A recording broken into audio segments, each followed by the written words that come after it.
And I'm also the mental health lead for the mental health team for Energize Colorado. So a little bit about Energize Colorado. We are a nonprofit put together to accelerate the recovery of small businesses throughout Colorado. Basically, we're Coloradans helping Coloradans. So what we know is that there is a health crisis, obviously COVID, and there is a financial crisis. And then what we're also finding out is there's a mental health crisis. There's an escalation in mental health needs. And so what our team does is we put together a bunch of resources to support people. And we have everything from pre-exercise classes, yoga classes, I think some cooking classes, some meditation apps.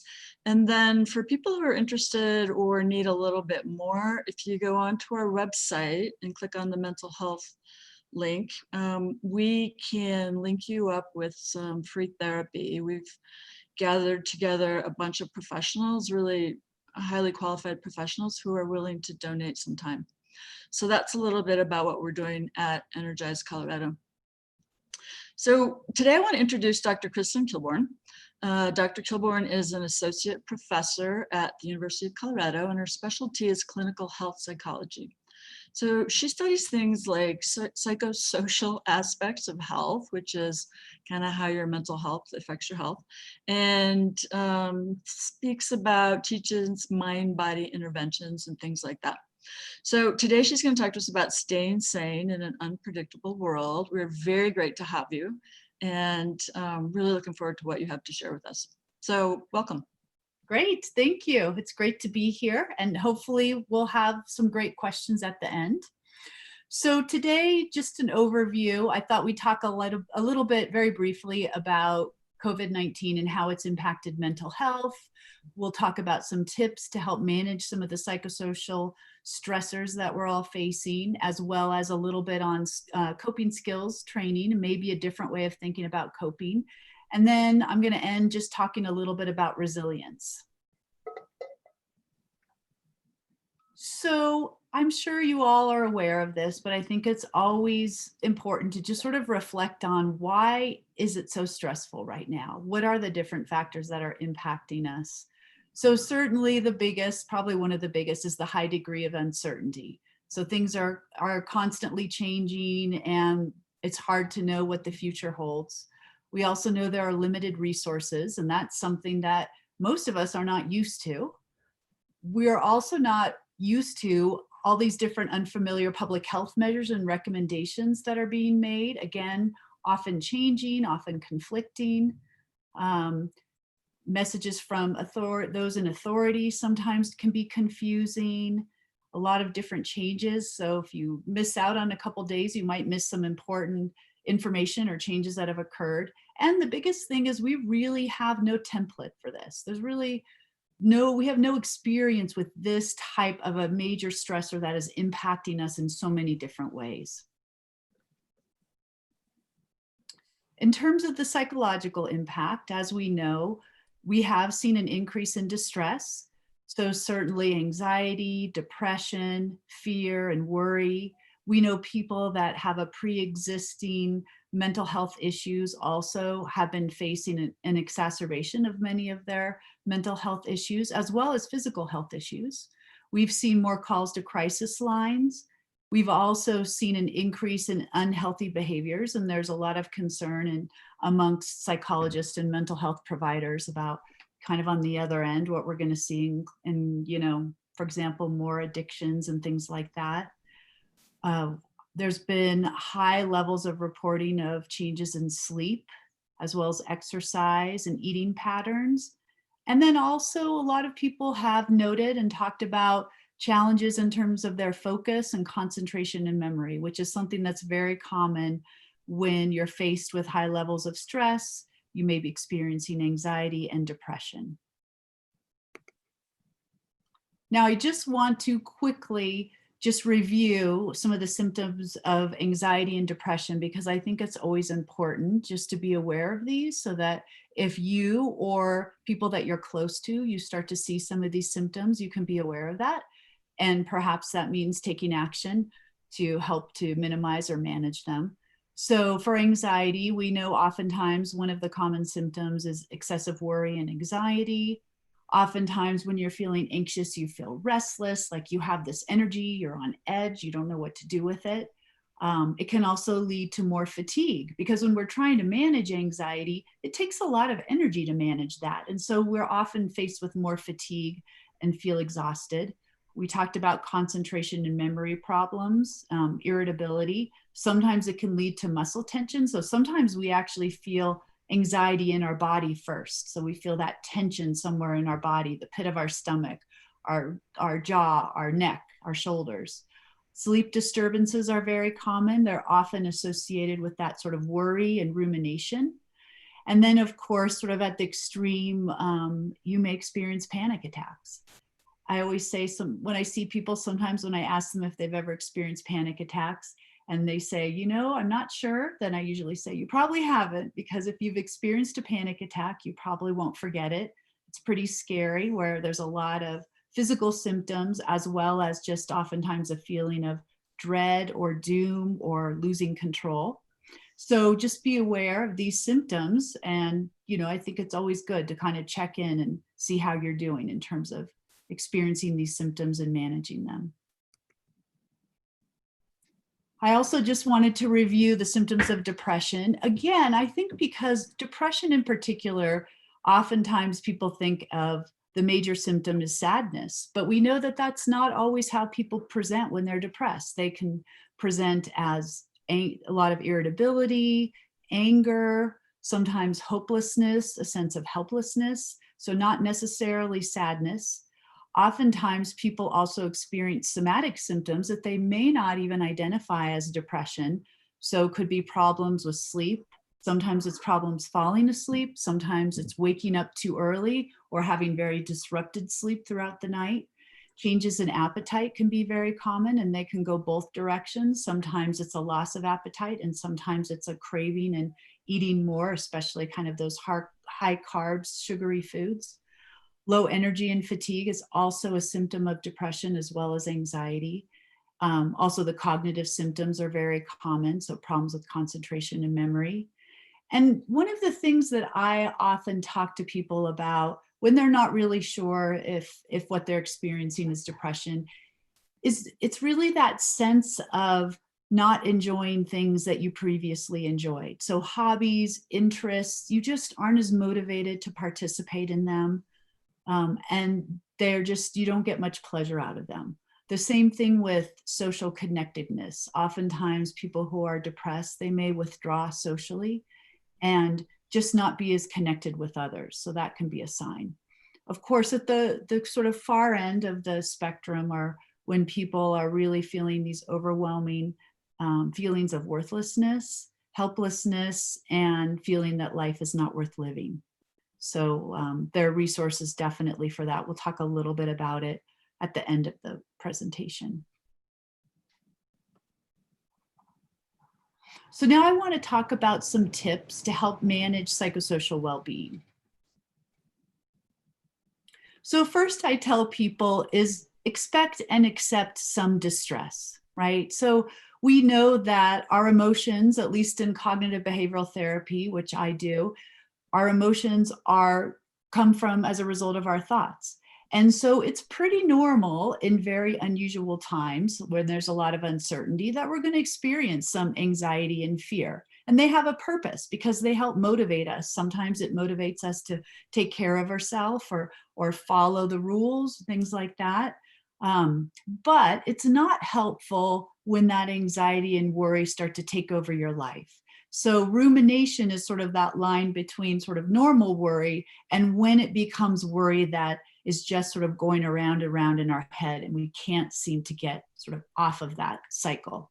So that's when it's not very helpful, and it's actually going to start impacting not only your overall mental well-being, but it can also impact your health. I also like to say that it's really important to accept right now, given all that we're trying to manage, that there are going to be fluctuations in your mood, motivation, efficiency, etc. So I have someone that I work with and she calls it the COVID waves, right? So Oftentimes people I'm talking to, it's that you have good days where, with work, you may feel like you're very efficient and you're able to get a lot done. And then you may have days where you just don't have that high level of motivation and energy. And rather than fight that, if you can, I say that's sort of a sign that maybe you need to take a break. Maybe you need to do a little more self-care. But just be aware that this is pretty normal and what we psychologists have been seeing in general across the different groups and populations we're working with. I also tell people and remind them that sometimes we just need to be gentle with ourselves and patient. So the types of expectations that we may have set for ourselves and others pre-COVID may not apply anymore. And oftentimes people tend to continue to set these very high expectations, whether it's in terms of their work, their family, hobbies, interests, etc. And when they don't meet those expectations, there's a lot of disappointment and negative self-talk and kind of beating themselves up. And so this is why I say be gentle and recognize, be aware of the expectations that you might be setting, because they may not be reasonable. You may need to be able to adjust those. Now, some of these you may have already seen, but I think, again, it's worth repeating some of these ideas to help manage some of the COVID distress that many of us are experiencing. So the first one, and it sounds like there are some wonderful resources that are available to be able to help you with your self-care, involve just really working on practicing good self-care and trying to make it, if possible, just part of your daily habit. So this means, in terms of your sleep, trying to maintain a routine, trying to eat a healthy diet, get regular exercise, activity, etc. Maintaining a routine is really important. So for many of us, we've experienced big changes in our work routine. Many have experienced a lot of change in our family routines. Kids aren't going to school. Things have changed quite a bit. So it's really important that we maintain some level of a routine in our day-to-day life. And that really helps us to give us a sense of control, that we have some control and also predictability. Also participate in distraction activities. So it's okay to take a break for a while. These can be hobbies, interests, different kinds of things that just get you away from the stress and from the news and things that are going on in your life that are causing you to feel more anxious. Along this line is limiting exposure to media. So hopefully many of you have already worked on this, but I think it's really important to think about what kind of information do you really need and how can you limit that? So it may be, for example, for myself, I find it easier to read the news because it's easier for me to limit that and set boundaries than to be listening to it or watching it on TV. And for some people, it may be better to get that in the morning or the evening. Some people have a hard time with too much news right before bed. So people are having problems sleeping. I say, try not to read or watch too much news close to bedtime. Try to do something that's more relaxing and soothing and calming. So that's important. Make a list of personal strengths. So oftentimes when we're facing multiple challenges, we tend to focus on all of our limitations or the areas where we're not doing very well. But it's really important to recognize that we each have our own strengths. And so making a list of your own personal strengths can be very helpful. This could include the people in your life that support you, the things in the past that you found were really helpful for you when you were going through difficult times, and just a reminder of your resilience and how that can help you in coping now. Kind of along the same ideas, distraction activities, engaging in pleasurable activities is really important. I've seen a lot of people who have started new projects and taken up new hobbies. Some of our hobbies that we've been involved in, it's hard to do them right now, but there may be new things that you had never thought about that you could be interested in. Mind-body activities are really important. This could include things like grounding activities, mindfulness, yoga, tai chi, meditation, prayer, all of these that I think of more sort of right brain activities that give us a break from that analytical sort of voice in our head that's always going. And then focusing on things that bring meaning and value to our life. So I think this is a time where it's really important to express and identify and sort of tune into gratitude, the things that we're grateful for, and really practicing compassion, especially self-compassion, which is very hard, but again, kind of fits into that thinking about what are your strengths and compassion to yourself, being gentle with yourself. And then also identifying and savoring positive experiences. So oftentimes when we're under a lot of stress or we're feeling depressed or anxious, we tend to focus on the negative things that are going on in our life around us. And sometimes just focusing on some of the positive experiences that we may encounter during the day can be really helpful. One thing that I have people do sometimes is even just reflect either on their own, or they could reflect with a partner or family member or friend at the end of each day, 3 positive experiences that they've had during that day. And that starts to get us more tuned into the positive things that are going on around us in our world. Now, I want to spend a little bit of time talking about coping skills, and perhaps in a way that you haven't really conceptualized or thought about before. So certainly when we're dealing with difficult times, stressful events, there are many ways that we can cope with them. And we know that people who tend to handle stress or do well, I should say, with stressful events tend to be people who have a variety of coping techniques available to them. So we often use that overused example of they have more tools in the toolbox that they can pull from when needed. And also they're very good at being able to match the type of stressor to what's the best coping response, or what's the best tool that I have available to me to help me with this type of stressor. And so I think when you think about stressors in this way and how you then cope, it can help you to become more aware of what is your common coping style, and perhaps I'm mismatching my coping to the type of stressor. So I'm going to give you some examples of this to give you an idea. It's actually pretty simple.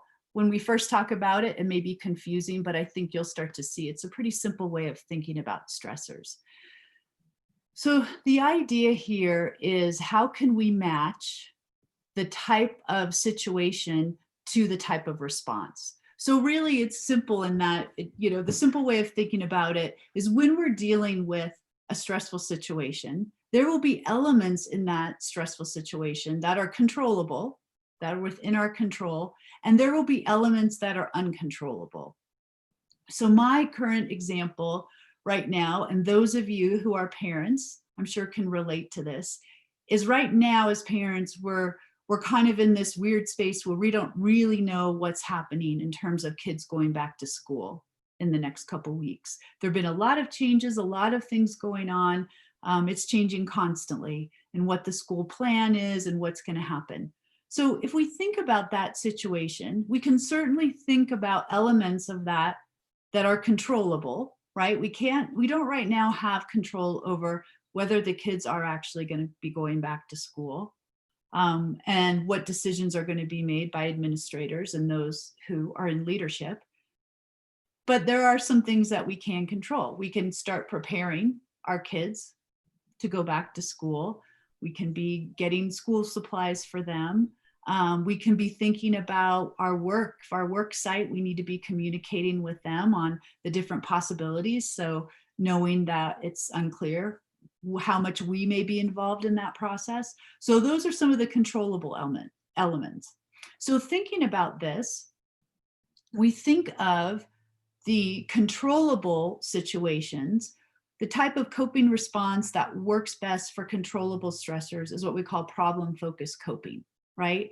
So if we're dealing with a stressor or elements that are controllable, it means that probably we can come up with some solution to decrease the stress that we're experiencing from that stressor. So this could include things like problem solving, decision making, seeking information, sometimes goal setting. So that works really well for the controllable aspects. Now, the uncontrollable aspects, if we were trying to, let's say, use problem-focused coping for the uncontrollable aspect of whether or not our kids are even going to be going back to the classroom, we would be getting pretty frustrated, because right now we really can't problem focus, use that type of coping, because there's no solution to this uncontrollable stressor in the moment. So this is where we turn to the types of coping response that work well for uncontrollable stressors. So this is what we call emotion-focused coping. So emotion-focused coping is different from problem-focused coping because we're not trying to find a solution. We're not trying to fix the problem. It's not fixable, at least in the moment. But we're trying to find a way where some of the emotions around that stressor, we have an outlet, a healthy outlet for some of these emotions to come out. So emotion-focused types of coping include things like venting, talking to others. It could include reframing the situation. Some people get a lot of relief from journaling, writing about it, exercise, relaxation, meditation practices, engaging in hobbies, interests, music. These are the types of emotion-focused coping strategies that can be really helpful when you're dealing with uncontrollable stressors. So you're not spinning your wheels trying to fix something that's not fixable. You're actually having an outlet for some of those emotions that are associated with that stressor. On the same kind of reversing that, I would say that, if you think of when you have a controllable elements of a stressor, if you try to use emotion-focused coping, it's also not going to work very well, right? So I think all of us can probably think of examples, whether it's friends or coworkers or people that we have known, where they're just venting about a problem or a stressor, they're talking about it a lot, and you want to say, just fix it. Just figure out how to fix it and change it, right? So both times this mismatching can really increase our level of distress. That's why the simple way of really thinking about, am I matching the right coping response to the situation, can be so powerful. I want to show you another example of this, just to give you an idea. So you can see here, again, we have this, what we call the adaptive or active coping response. So with problem-focused coping, here you can see again the things we talked about that are very much problem-focused, with the goal of actually being able to better manage or change that stressor so it's causing us less stress, less distress. And then we have here the emotion-focused coping, again, where we have the different ways that we can sort of change emotions that we may be feeling so that you have an outlet for that. Now I want to, and you can see here, whoops, that was a more extensive, sorry about that, a more extensive list here in terms of different emotion-focused types of coping that could be very helpful. Now I do want to point out that there are coping strategies that are not so helpful for either, whether it's problem-focused or emotion-focused. And many of us can identify when we've used these, what we call maladaptive or passive coping strategies in the past. So if these include things like avoidance behaviors, so that avoidance or denial, I'm just not going to think about it. As a psychologist and as a health psychologist, where I work with a lot of people that are dealing with really tough medical diagnoses, I usually say that denial in the short term is not necessarily bad. Sometimes we just need a little time to sort of head around the stressors that we're experiencing. But in the long term, it can be very difficult and cause you more distress and more problems. And then, of course, there's the other types of maladaptive coping of when we're overindulging, eating too much, smoking, alcohol, marijuana, things like that, not taking good care of ourselves and really holding in our feelings.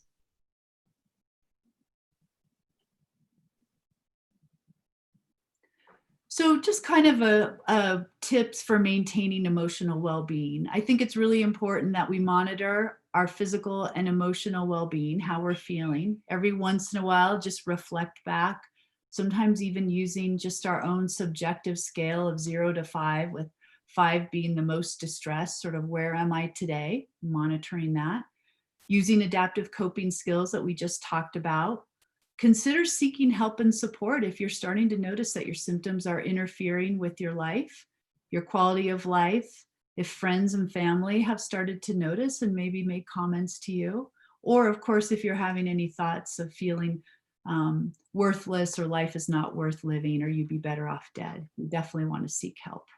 And know that there are many resources available. And I know that the website here for this, there are lots of different resources that are available to you through this program.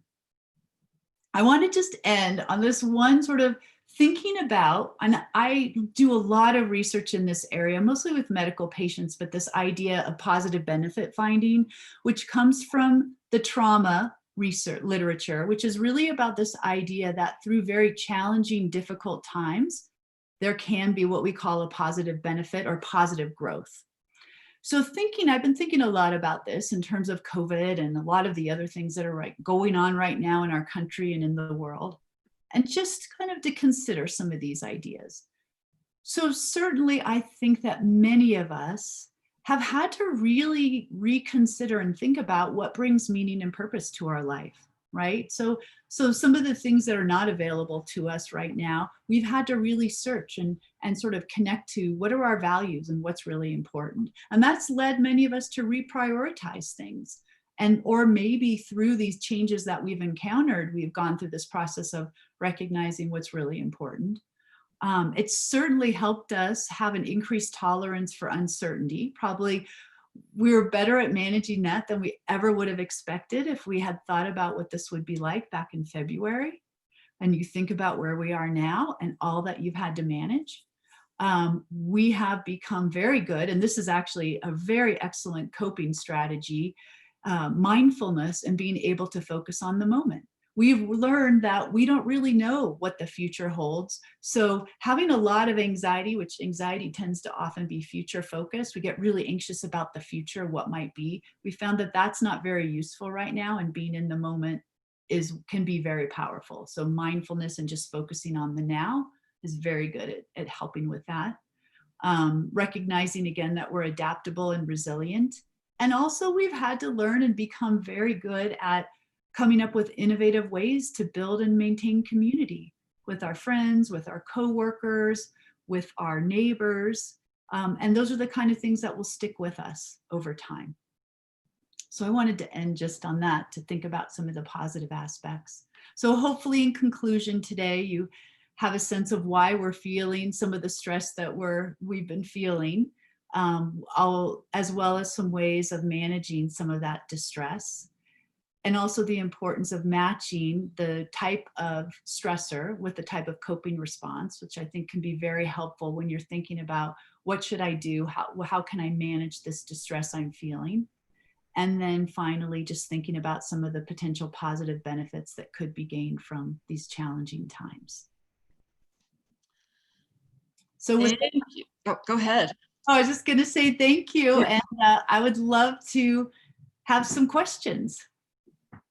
So Scott, can you take down the slide so that we can see the chat and the questions? Awesome, thanks. So here's a question that I have while we're waiting for some other questions, some thoughts and some questions. I really like the part about problem focused versus emotional focused coping.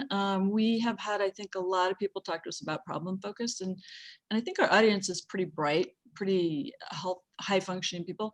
So the emotion focused information is new and really helpful.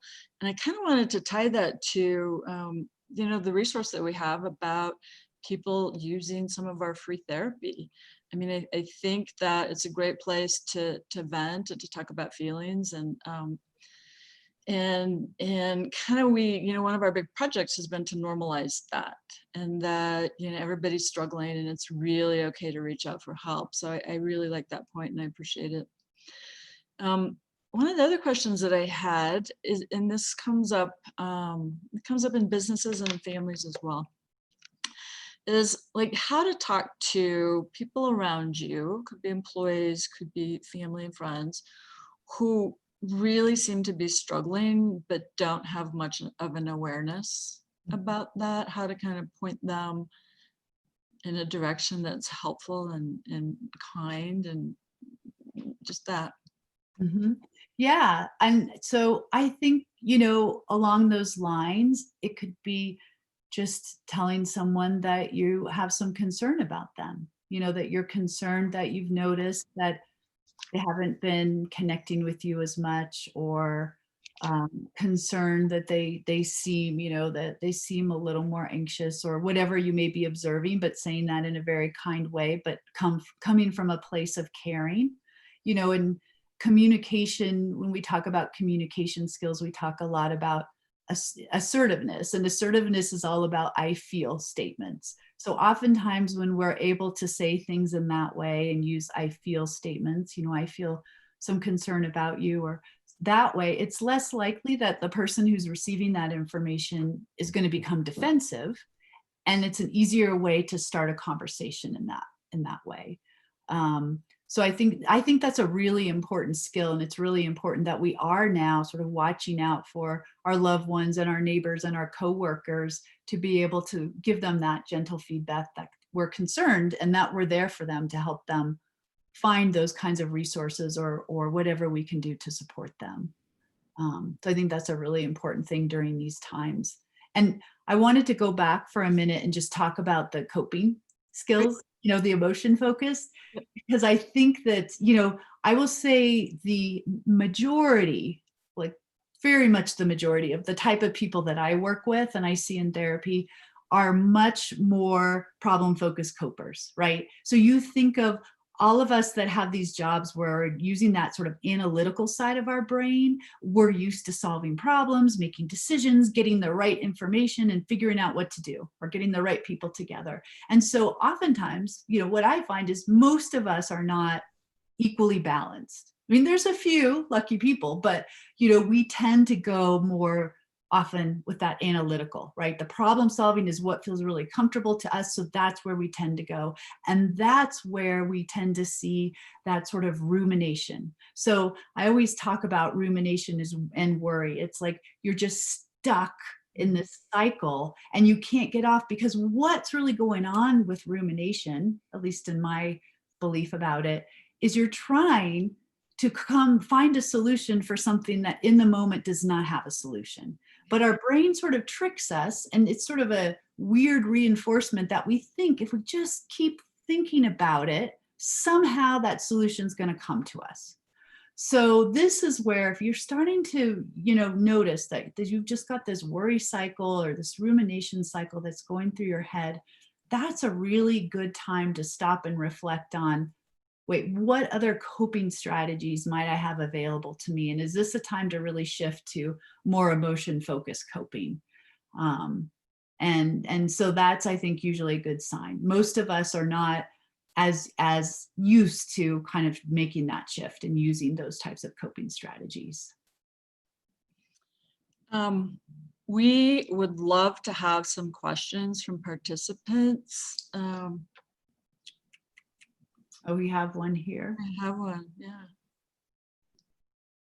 Do you want me to read it out? Yeah, would you please? Yeah. Okay. So the question is, my girlfriend had lost her mom and dad at an early age. She lost her husband a few years back. She's very anxious and wanting to not live any longer. When COVID arrived, it got worse. To my surprise, she started writing a children's novel. She spends every waking day working on the novel. It has helped so much, just writing about something other than thinking about not having a job or a meaning since COVID has arrived, she's created a beautiful novel for kids and helped her to get grounded and reflect something happy. So that is so perfect for the last part of what I was talking about, is that, so this is a great example of how this person was able to find some sort of new purpose and meaning in their life and put their energy into that, which really sounds like helped them sort of get through some of really difficult times and some grief that they were dealing with. So that is wonderful. Thank you for that statement. Not really a question, but a great testament to what we were talking about. It sounds like a book I would like to have. Yes, exactly. Sounds like a book we'd all love to see when she's ready for that. Let's see. So is there a way, so another question, is there a way to ask a question live or only through chat? Yep, I can give Wendy the ability to talk right now. Oh, great. There you go, Wendy. You are on mute, but you can chat, or you can unmute yourself if you want. So, okay, cool. Hi, Wendy. Hey, Hi. how are you? Hey, Dr. Finney, and hey, Dr. Is it Kilburn? Wilburn. Nice to meet you, and thank you for your time today. So the challenge I have is all around being vulnerable enough to ask for help.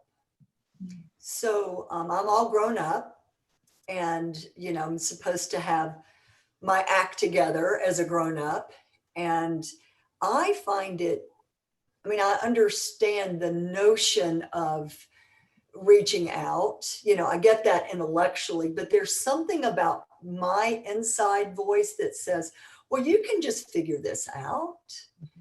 So you're lonely. Oh, well, there are lots of people that are lonely. And so why should you optimize, Wendy? Now I'm talking to myself, for being lonely. Because, how can anyone help you but yourself? So I'm the oldest, overly responsible, overly obligated. That's kind of the world I live in, but I am by myself. And these are really lonely times. So I guess the question is, what would someone like me do to just say, okay, I'm going to reach out and I'm going to ask that first question or find a resource. It could be through Energize Colorado or any kind of resource. And give me that mantra or that trigger so I can stop the fretting of the lonely feeling, overthinking that, and actually take a step. What could I do? What could you encourage me to say or do so I would do that? Yeah. So I actually had a slide about social support, but just because of time, I took it out. So a couple things I would say, Wendy, and thank you for being so open about this. This is a really common problem, especially for women. I think Oh, is that right? Oh, yes, we're kind of acculturated to take care of everyone else. Yep. And often it's really hard for us to ask for help from others, or even put energy into our own self-care. So I think recognize that there are some, sort of cultural, societal pressures that you probably weren't even aware that you were experiencing as you were, growing up and developing. But the other thing is, recognizing, so in cognitive behavioral therapy, we would recognize that voice in your head as a distortion and teach you, and that would be, you would do really well, I think, with cognitive behavioral therapy, because it would be helping you to identify those distorted thinking patterns and then how you can challenge those thoughts. So the way that oftentimes the easiest challenge, I think, for that kind of distorted thought is to what I call the third person challenge. Take it out of you and think about, what would you say to a friend who was telling you that, I'm feeling really lonely and really missing connecting with people, but I just feel like, reaching out or asking for help is a weakness, a sign of weakness, or I should, the shoulds are usually a sign of distortion. I should be able to handle this on my own, right? Yeah. So what would you say to that friend? I would say, let go of that. I'm good at giving advice to others. Exactly. It's just giving advice to myself. I'd say, hey, let go of that. Right. There is no downside. Here's the practical CEO in me. There's no downside. You reach out, you share what's going on, what you're thinking, how you're feeling, both, and ask for help. But I don't know, for some reason, Yeah. I come back to, well, you're the strong one and you're supposed to be helping others. And Okay, so let's start. So you've already been able to recognize that you're a lot gentler with others than you are with yourself. For sure. So that's one thing to remind yourself. Why is that? Who made those rules? You made those rules, right? That somehow it's okay for everyone else to feel that way, but not for you. Right. But then you also had that that thought that you just shared about how somehow it was, you should be able to get through this, or what was it? Was around that this was, yeah. And so many other people are in worse shape. I play that record. Yeah. Look at all the people that don't have jobs and can't pay their rent. And what do you have to be lonely about? You can walk up Sanitas and you can prepare yourself a cup of coffee, but that's not healthy, because it doesn't allow this to come out, right? And then that circle just gets tighter and tighter. Exactly. And then what you want to do is go have a glass of wine. You know, this is not a good pattern, right? So I hear what you're saying, though, that I need to just being aware of it is like everything else. That's the first step. And then finding the right, you said cognitive. Uh-huh. I don't even know about that.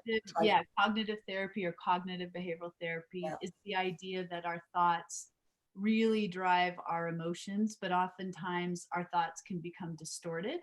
Yeah. You know, and some of it is from just, you know, like way back early experiences, but our thoughts can become distorted. Oftentimes there's a pattern to these distortions. So as you stated, the first is becoming aware of those distortions. And then starting to see those patterns, right? So for you, I would just bet, you know, there's a lot of shoulds. There's a lot of sort of, you have these sort of rules and expectations on how you should behave, how you should appear, how you should act. Right. And if you don't meet those, then that's all bad, right? It's very black and white. Which those are the kind of people that I think do really well in cognitive behavioral therapy, because we can really identify those distortions and then learn strategies to be able to challenge them. So I think the big thing in these distorted thoughts is not only recognizing them, but not always accepting them to be true.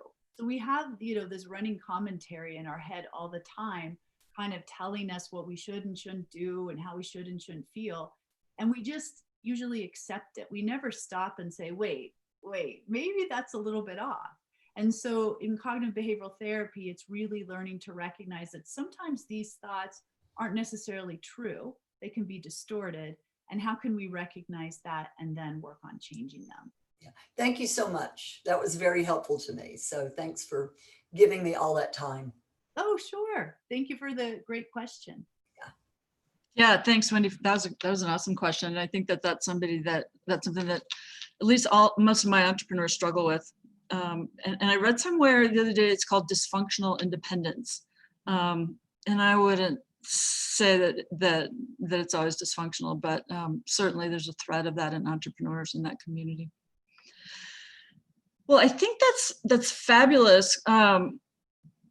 Chris and we really appreciate it. This is live streaming through YouTube, and I know that I will go on and pull down some of your slides to use because it's such great information. I want to just encourage people to check out our website, Energize Colorado, check out the resources we have, and check in for some free therapy. It's a way. So thanks all. Thanks, Scott. Mm-hmm.